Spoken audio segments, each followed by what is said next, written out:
You're watching a special presentation of CBS 4 News Town Hall. Your voice, your future. Immigration. I'd like to welcome back all of our CBS 4 viewers for our Town Hall on Immigration, and of course our listeners for our radio partner, News Talk 710 KURV. We're continuing discussion. Let's find out what's on the mind of this gentleman. Sir, please tell us who you are, where you live, and what is your question? My name is Juan Garza Jr. I'm from Palmview, Texas.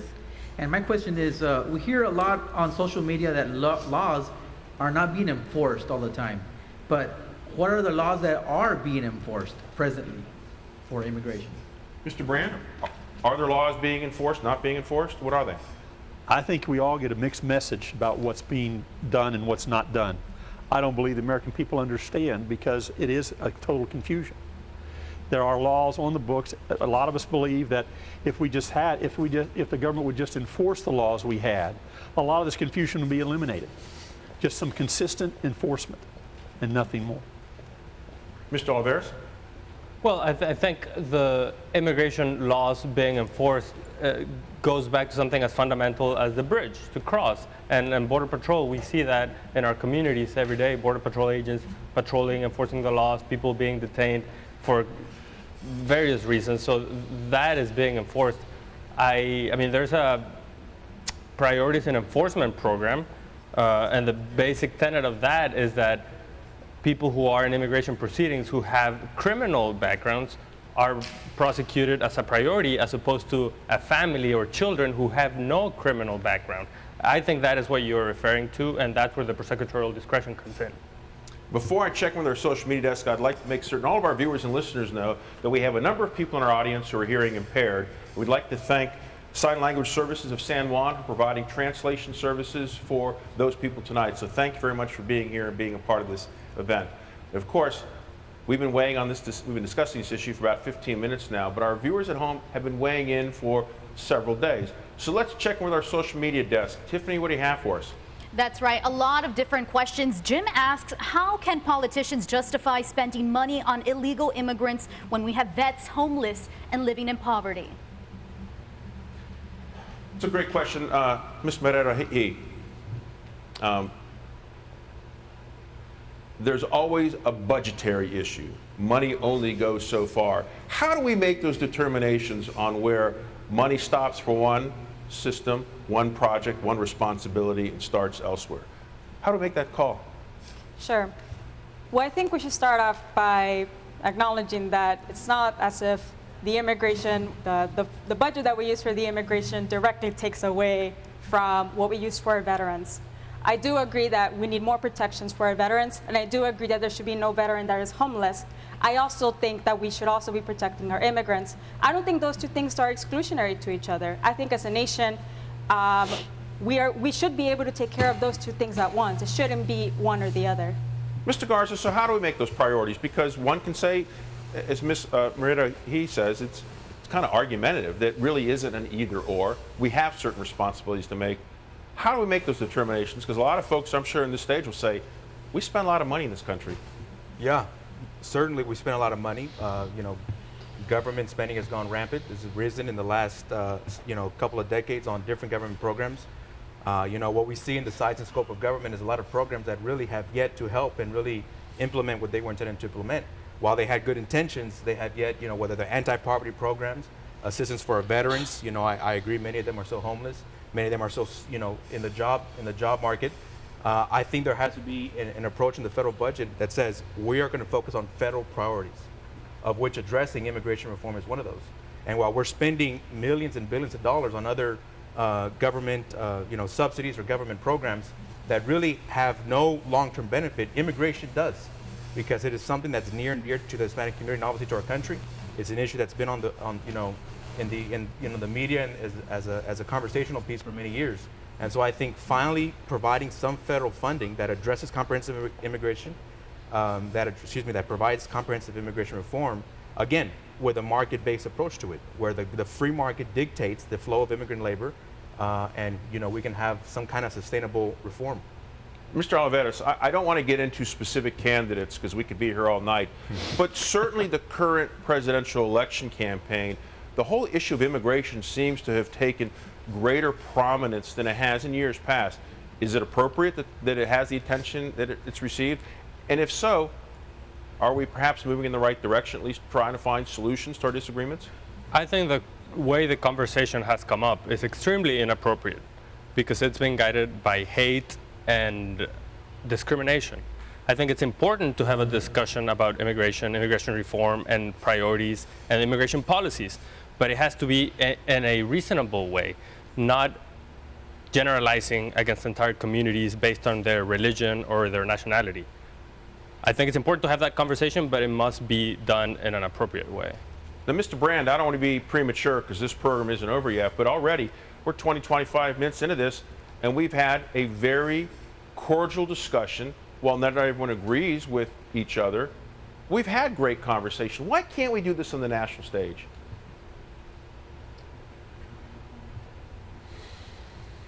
You know, it's, I hate to say it, but I believe in our form of government, and I believe in a two-party system, but it's not working. There's gridlock, and we're all caught in the middle of it. And how that's resolved, we resolve it on our local level. Our governor's done that. Law enforcement here in the county has done that as well. And so where we finally have just come to the conclusion that we need to do what we can do where we are and wait for somebody in Washington, D.C. to get their head on straight and fix it. We're back to the live audience. Sir, please tell us who you are, where you live, and what is your question? Mark, good evening. My question's actually for you. Are you feeling safe here? Have you heard any bullets whizzing by your head? I think we're in pretty good shape right here tonight. You know, that's a good point to make for people to come down and visit us. And personally, I'm first generation, maybe illegal. I don't know if my grandfather or not immigrated from Canada with papers or not. And actually, I'm more concerned with Canadians overstaying their winter Texan visa. Oh, come on. That could be a problem. So, panelists, I don't know how many of y'all reside here. Can you, by show of hands, who lives here? In the valley? Grande Valley? Yeah, in the valley. Oh, well. Well, then y'all know it's safe to come and visit and stay. No, it's been great. I've loved every moment of this. And I have been safe, although I haven't gone back out to my car. There could be a ticket on it for all I know. It Great. could be. Thank you very much. Sir, I know you have a question next. Do you want me over here, please? Yes, no problem. And please tell us who you are, where you live, and what is your question? My name is Omar. I'm here from the city of McAllen. And my question, good sir, is actually to any one of you willing to answer. Immigration obviously isn't working. In 2014, in the summer, we had almost a state of emergency, according to our state senator, Juan Chuy Hinojosa. Is that where we're going to go in this area if we have programs like the healthcare district that is being proposed right now that may actually invite people to break the law and come here knowing that they'll get more benefits? Your question, or that's my question, please. Ms. Merahi, is that a fair question? Do we sometimes provide incentives for people that perhaps maybe not otherwise would have made the trek, but you know, it's a pretty good place to live, and we offer some benefits that may not be available to other states. We're not talking about Mexico, even the Canadians. Are we sometimes providing an incentive that put people in a difficult situation? You mentioned something important, difficult situation. I don't think what drives people to make the trek to the United States and risk their lives is welfare. I don't think people are leaving their home countries and their families behind to come get food stamps. That's not why people are coming and fleeing their countries. People are fleeing violence. People are fleeing sexual violence, sexual harassment. People are fleeing persecutions. People are not coming to the country and leaving everything that they know and everyone that they love because they hear that the United States is going to fill up their fridge or is going to send their kids to the doctor or is going to give them an education. Because that's not what's most pressing to them. What they know is their world at home. I think what we have to realize is that it's not the pull factors that it's coming to the United States. What they see here is safety, but it's more what's pushing them away from their home countries that's forcing people to migrate. You know, this brings up an opportunity for me to address the question to my live audience here, and at the risk of finding myself unemployed tomorrow, I'm going to ask you a tough question. I'd like you to respond to the following statement with the sound of applause. Your two choices and answers are yes and no. And it follows off of what our panelists just mentioned about motivations for people coming here. News organizations have presented the immigration issue in a thoughtful, impartial, and balanced approach. Those who believe yes, please applaud. Okay, so I'll be looking for work tomorrow. You'll see my name on Craigslist. Those who believe no, please applaud. And it's actually important that we turn the camera on ourselves because, not speaking just for CBS 4, I think we recognize in our industry that we need to do a better job of relaying information and facts regardless of how they fall so that you can make proper and informed decisions. But if anyone's hiring, I'm probably looking for work tomorrow. Sir, please step up here for a moment. Please tell us who you are, where you live, and what is your question? I'm John. I'm from McAllen, and I happen to be an immigration attorney, but that's neither here nor there. I believe that the really poisoned atmosphere about immigration springs a lot from the recession in 2008 and just the ongoing weak economy. I'm wondering if you agree with that, and also how can we educate people to realize that immigration actually helps our country economically? You know, Mr. Garza, I think his comment is a good one because we went through a kind of a challenging period in 2008, right. 2009, and many Americans say we haven't really fully recovered yet. Is that part of the problem of why we're in this predicament today? Oh, certainly. You know, it's part of the problem. I would suspect what we've seen since 2008, since the recession, is a adverse, slow recovery to the economy. People are still out of work or underemployed. In the Hispanic community, unemployment is higher than the national average. And to his point, looking at the state of Texas alone, the state of Texas, our economy depends a great deal on immigrant labor. And so to those who would support deportation, or to those who would say that immigrants are taking jobs, the Texas economy would take a hit overnight if immigrant labor was completely wiped out. Our country, many of the jobs that immigrants fill are vital jobs, even here in South Texas. And so immigrant labor is obviously a source of not only revenue, but of benefit, not only to the Texas economy, but to the national economy. And, and I will say again to your point, that I think there has been an impact on the slow economic recovery we've seen since 2008. Certainly that's played a role in the larger immigration debate. And I want to get a comment from both Mr. Oliveros and Mr. Brand, and after that I have to check in with Tiffany to find out what our viewers at home think of all this. But simple question, does compassion have a price tag? Mr. Oliveros. Not in my view. I think a very important angle of the immigration debate is the human rights aspect. The notion that the economic factors, as important as they are, must not cast a shadow on the human side of things.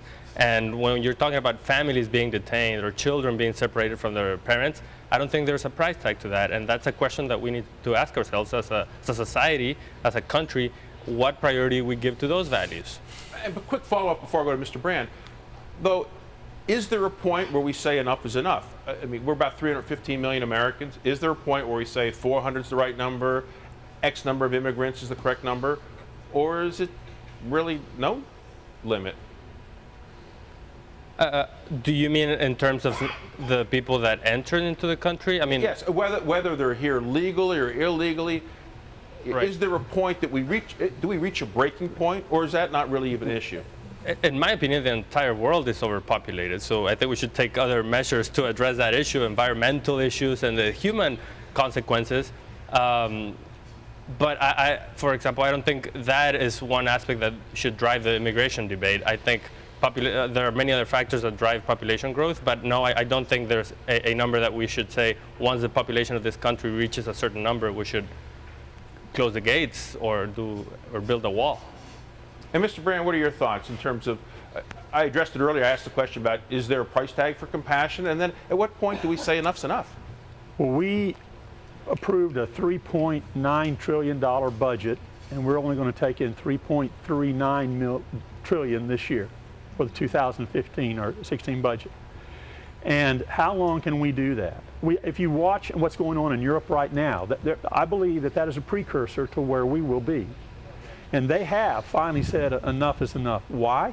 For no other reason than they cannot afford it. They cannot handle the volume of people. You talk about Italy, or Italy has shut theirs. They said no more. Germany was open arms and now has said no more. Because at some point, you never want to lose your compassion. But you have to know, you have to be responsible in how you do it. And there is a limit. We don't have, the luxury they have in Europe is they've got the European Union, so if any of them then get in trouble, they go to the other guys and get some money. What are we going to do when we get to a point where nobody's going to buy our bonds anymore? We already experienced that throughout the world. The confidence in the dollar is weakening, and we know that. And we can't, you've got to be responsible, but you've got to know what your limits are. And I mean, that's part of being responsible. And I think the immigration thing is no, you cannot say we're just an open floodgate for everybody and anybody that wants to come. You cannot do that in a country. You see in Europe what's going on right now, and you can see the chaos in which they're in. And the producer's telling me we're going to take a break in just a moment. Before I do, Miss Marita He, is there a shortage of grown-ups in Washington? I don't think there's any. No, they're grown up, they're just not mature. And we're going to have to leave it there because they're telling me we have to find out what our... Okay, we have time. Okay, so instead, we'll put off the break. We're going to check in with our viewers at home to see what they think of all this. Tiffany, what do you have for us? Thanks, Mark. A lot of feedback on Facebook. Everyone's using hashtag Your Voice, Your Future, but they're also saying words like glad, happy, excited about this town hall. Let's go to the latest Twitter question from Linda. She says, should DPS be protecting the border or Border Patrol? So, who's in charge of the border, for goodness sake? I know it's a federal issue, but is it Texas DPS? Is it the Border Patrol? Who's got ultimate responsibility? Mr. Brand, what do you think? We know that the Border Patrol by themselves were not able to handle it. We know that a lot of people told us there wasn't any problems in South Texas. In 2014, we had the surge, record numbers. Every city in the valley other than Rio Grande City was saying there's no problem, there's no problem, there's no problem. But in February of the next year, the federal government came out and said 53% of all illegal crossers to the whole United States came through Hidalgo County. There was a problem. Border Patrol is outmanned. They can't put a sentry on the river every mile and watch it. Now, I can assure you the cartel does. They have sentries throughout the whole river. They know exactly what's going on. And so the help that they've gotten from National Guard, DPS, Texas Parks and Wildlife, you know, it's not so much the human suffering that we're dealing with, it is the cartel. The issues we're talking about today are what I call the collateral of the real issue, which is the crime, and it is the drugs. And yes, they can't handle it. When we had all three of them here in 2014, the police chief of McAllen and the police chief of Mission will tell you that their crime rate dropped in Mission 18% and in McAllen almost 10%. And they gave the full credit to enforcing and covering the border. And so it's one of those things where if you don't have enough, we'll throw it in. Texas has done that. We've proven if you won't protect our people, if you won't protect from that element of what's coming across that river, then we will.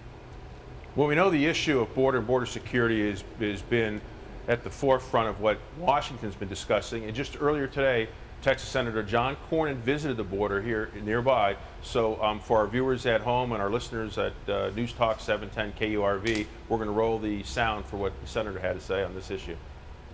It's more than just physical obstacles. It's people, it's the boots on the ground, and it's the technology. We had an opportunity to see the aerostats now that have been fairly recently deployed and see the great advantage that gives to our Border Patrol and law enforcement authorities in terms of managing the border.